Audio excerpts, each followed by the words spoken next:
오늘 본문에 사울이 등장합니다. 사울이 주의 제자들에 대하여 여정의 유혹과 사기가 등등하여 여러분, 사울은 여호와께 구한다라는 뜻이 있습니다. 로마 시민으로서의 그 이름은 바울, 즉 작다라는 뜻이 있습니다. 히브리 명은 사울이고 로마 명은 바울인 것입니다. 사울은 로마 시민으로 다소에서 출생하였습니다. 다소는 기쁨이란 뜻이 있고요, 소아시아 남부 길르기아의 주의 수도입니다. 사도 바울의 고향이죠. 이곳은 다소강 연안의 길르기아 평원에 위치하여 아주 비옥하고 농산물과 목재가 풍부하고 염소털로 된 모직물과 천막 제조로 유명하였습니다. BC 850년경부터 아수르 페르시아 제국의 지배를 받다가 로마의 속주가 된 곳입니다. 그 후 이 지역 주민들은 출생 시부터 로마 시민권을 소지하게 되었고 자유민으로서의 특권을 누리게 되었습니다. 또한 다소는 동서양 문화가 교차하는 지리적 이점 때문에 일찍부터 철학과 학문이 발달하였고 유명한 대학도 있었습니다. 이것을 통해 헬라 문명이 활발하게 발달했으며 많은 철학자들이 배출되기도 하였고 소위 소아시아의 아덴이라고 불릴 정도였습니다. 한편 바울은 이곳 다소 출신으로서 혈통상으로는 유대인이지만 신분상으로는 로마 시민권자였으므로 좋은 문화와 교육 환경 속에서 자랄 수가 있었습니다. 바울이 다메스코 성에서 부활하신 예수님을 만나 회심한 후에 아라비아에서 3년간 수학한 뒤 사도들 앞에서 인정받기 전까지 고향 다소에서 사역을 준비하였습니다. 할렐루야. 여러분, 참 이 지금 다소의 특징들을 보면서 참 하나님의 사랑과 섭리가 놀랍다. 여러분, 이 철학과 학문이 발달한 이 다소에서 하나님은 이 바울이 태어나게 하셨고 그의 지성을 준비시켜 주셨습니다. 좋은 문화와 교육 속에서 자라도록 그의 학적인 준비를 준비하셨던 것입니다. 바울은 히랍의 철학과 시를 숙달하게 되었습니다. 그 다음 예루살렘에 있는 대학교에 들어가서 신학과 율법을 연구하였습니다. 그러니까 바울은 신약 성경 대부분의 성경을 작성하지 않았습니까? 로마서 같은 조직 신학적인 책도 바울이기 때문에 쓸 수가 있었던 것입니다. 어부 출신인 베드로와 제자들은 이런 내용을 쓰기가 좀 어려웠던 것이죠.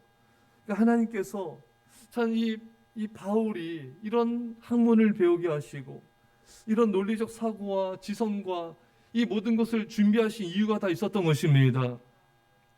또 이런 보면 이 다소는 이 천막 제조가 또 유명하지 않았습니까? 이 바울이 여러분 천막을 제조하는 그런 기술이 있지 않았습니까? 그래서 자비랑 또 선교를 하게 돼서 또 본을 보이고 또 하나의 역사를 감당하는, 또 그것을 통해서 또 사람들을 또 섬길 수가 있고 또 재정을 충당할 수가 있었습니다. 이 하나님이 그냥 바울을 다소에서 태어나게 하시고 그냥 이렇게 준비하셨던 것이 아닌 것입니다. 다 앞날을 내다보시고 하나님께서 이 모든 것을 준비시키셨던 것입니다. 또 바울은 이제 유대인 혈통이지만 또 로마 시민권자 아니겠습니까? 나중에 여러분 그 바울이 예루살렘에서 잡혀가지고 죽임을 당할 뻔하지 않았습니까? 또 그때 매를 맞고 모진 고통을 당할 수 있었는데 바울이 그 총부장에게 나는 로마 시민권자다. 그러니까 두려워가지고 바울을 때리지 않지 않습니까? 왜? 로마 시민권자는 죄의 여부를 따지지 않고 그렇게 할 거에는 그 엄청난 대가를 치르게 되기 때문에 하나님이 그 로마 시민권을 태어나면서부터 얻게 하신 거예요. 그래서 바울을 보호하신 것입니다. 할렐루야. 그러니까 그냥 하나님께서 행하신 일이 하나도 없어요. 또 바울은 또 유대인을 통해 태어났지만 또 이 헬라 문화가 왕성했던 이 다소에서 많은 이런 헬라적인 그런 사고방식과 문화와 사회 이 모든 전반에 걸친 것들을 다 배웠기 때문에 그가 이방 선교하기에 너무나 유용한 그런 준비를 하나님이 이미 시키셨던 것입니다. 바울은 유대인도 이해할 수가 있고 헬라인도 이해할 수가 있고 아주 전후적인 선교가 가능했던 것입니다. 이 모든 것이 하나님께서 이미 바울을 쓰시려고 다 준비하시고 예비하고 계셨던 것입니다. 사랑하는 여러분, 그러니까 하나님께서는 이 바울이 태어나기 전부터, 하나님을 알기 전부터 그를 준비시켰던 것입니다. 여러분, 하나님은 여러분과 제가 태어나기 전부터 우리를 준비시키고 계십니다. 내가 하나님을 잘 모르는 시간에조차도 하나님은 나를 준비시키신 것입니다. 내가 태어난 곳, 내가 자라는 환경 또한 하나님이 나를 쓰시기 위해 준비시키신 과정들입니다. 어느 환경도 버릴 것이 없습니다. 내가 경험한 모든 것을 하나님은 쓰십니다. 어느 것 하나 버릴 것이 없습니다. 오늘 설교 제목이 버릴 것이 없는 나의 과거입니다. 버릴 것이 없는 것이죠. 할렐루야. 시골에서 태어나고 섬에서 태어나게 하신 하나님의 섭리가 있어요. 이런 자연 친화적인 곳에서 자라게 하심으로 또 순수한 마음과 순수한 믿음을 하나님이 또 준비하는 그런 섭리가 또 있는 것을 많이 보게 됩니다. 제가 아는 목사님은 시골에서 자라셨어요. 시골 교회를 어릴 때 다녔습니다. 그리고 지금은 시골에서 목회를 하고 계세요. 그래서 하나님이 이 시골에서 태어나 자라게 하시고 시골 교회를 어릴 때부터 섬기게 하시고 그 사정들을 잘 알게 하셨구나라는 것을 깨닫게 되는 것입니다. 재정적으로 어렵고 가난한 가정에서 또 살게 하심으로 가난하고 힘겨운 자들의 심정을 이해하게 하심으로 그들을 잘 섬길 수 있는 또 동정심과 또 그런 마음밭을 준비시켜 주시기도 하신 것입니다. 그래서 결심하게 돼요. 어려움을 겪을 때, 우리도 재정적 힘든 겪을 때, 내가 잘 됐을 때 정말 내가 어려운 일을 도와야지, 내가 정말 이 어려운 사람들을 많이 구제해야지, 이런 마음의 결심들을 더욱더 하나님께서 견고하고 굳건하게 하시는 것입니다. 시간이 지난 후에 과거의 힘든 시절 동안 겪은 아픔과 고통들은 모두 하나님이 나를 준비시키는 과정이었던 것을 깨닫게 되는 것입니다. 모든 것이 합력할 선을 이루시는 하나님의 섭리였던 것입니다. 사랑하는 성도 여러분, 이것이 바로 하나님의 은혜입니다. 여러분, 지난 날을 후회하지 마십시오. 나의 과거가 참 불행했다. 나의 과거가 참 너무나 쓸모없는 시간이 아니었던가. 나의 과거가 너무 고통스럽다. 여러분, 자기 연민에 빠지지도 마시고 여러분 자신의 과거 때문에 괴로워하지도 마십시오. 왜냐하면 그 속에는 모든 지난 과정 속에는 하나님의 섭리가 있음을, 하나님의 인도가 있음을 우리는 알게 될 것이고 우리 그 사실로 인하여 놀라며 하나님을 찬양하게 될 것입니다. 모세가 애굽 사람을 쳐 죽이고 미디안 광야로 도망갔습니다. 그 화려했던 궁전과 권력과 모든 걸 내려놓고 하루 이틀도 아니고 1, 2년도 아니고 4년도 아니고 40년간 광야에서 양을 쳤습니다.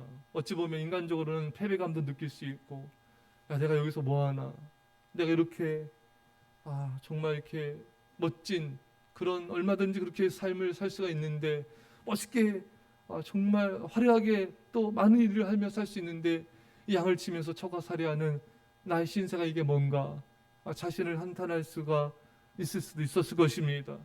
그러나 하나님은 다 모든 계획이 있으셨습니다. 이스라엘 백성들 애굽을 탈출했을 때 그 광야에서 40년간 살지 않습니까? 바울은 이 광야 지리를 너무 잘 알아요. 이런 환경을 너무 잘 압니다. 그래서 어느 곳에서 또 쉴 수 있고, 어느 곳은 위험하고, 어느 곳은 또 적이 위험이 있고, 어느 곳은 안전하고, 이 하나님이 이 모세를 다 이렇게 준비시키신 것입니다. 쓸모없던 이 모세의 과거는 없었던 것입니다.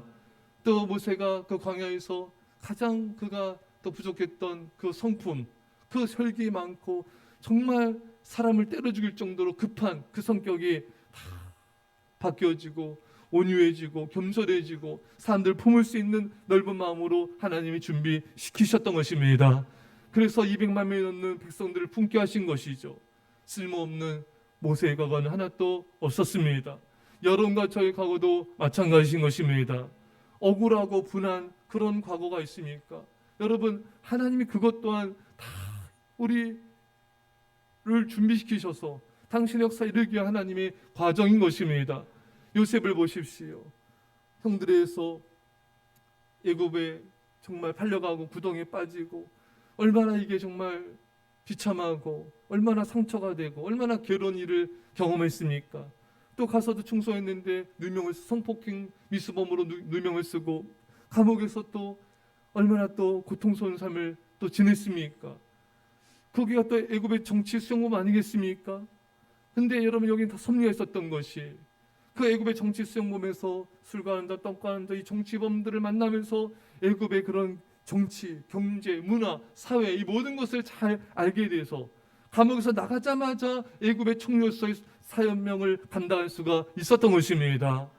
그냥 억울하다, 감옥 간 게 억울하다, 분하다, 형들한테 이런 상처받은 게 너무 분하다 이것이 아니라 정말 하나님이 그 모든 과정을 하나님이 개입하고 계셨고 하나님이 섭리하고 계셨으며 하나님이 준비를 시키셨던 것입니다.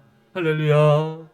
여러분과 저희 과거도 마찬가지예요. 하나도 쓸모없는 게 없어요.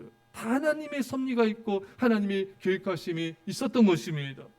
저희 가정에도 참 이렇게 아픈 자들이 어릴 때부터 많았고 그 아픈 질병을 놓고 참 어릴 때부터 많이 기도하고 또 하나님께 신의의 능력을 구하고 그런 과정들이 있었습니다. 참 힘든 시절들이었지만 그것을 통해서 여러 가지 것들을 준비하시고 또 그 기도를 받으셔서 또 하나님 또 병자를 또 고쳐주신 통로가 되게 하시고 또 하나님의 그 눈물을 알게 되는 그런 과정들이 있었던 것입니다.